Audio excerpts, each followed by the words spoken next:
Law student nga Garbo sa Barangay 19-B sa Davao City nga si Rebekah Celis ang gikoronahang Mutya ng Dabaw 2025. Ang mga katikaran sa maong pageant sa report ni Brgy Relator. Education is the best investment with the best interest for Filipino people. The 1987 Constitution has a preamble that starts with, "We, the sovereign Filipino people." And to put our sovereignty into an international stage, we should educate the people on what we can do as one nation. Because in unity, we are strongest, but in division, we are at our weakest. So, my advice to all Filipinos, Davao City, our moment begins here. We should fight for what we believe in. We should be pro-Filipino in every decision we make. And let us remember, change begins within you. I cannot change the world alone, but if I cast the stone in a river, then it creates ripples that can change the world.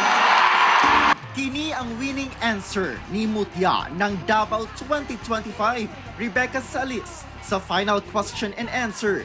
Diin nasukod ang iyang kaalam sa kamahinungdanon sa soberanya sa nasod o international relations.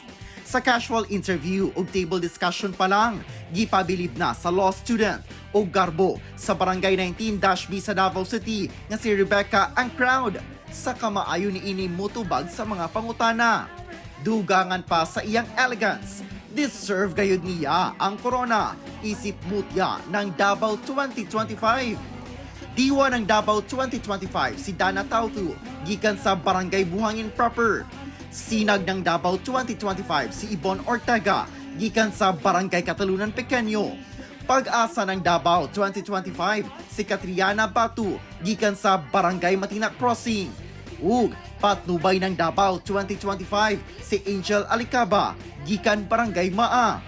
Una ang pagpili sa mga mananaog, gipakita sa 20 ka kandidata ang ilang kaanyag sa Mindanao Tapestry ug Evening Gown Competitions.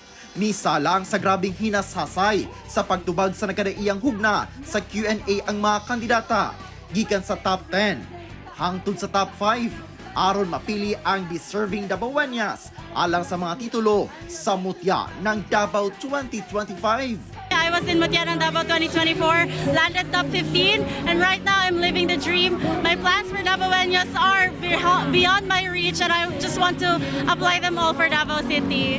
Kauban si Mature Awing sa kamera. Ako si Brgy Relator. 1. Mindanao.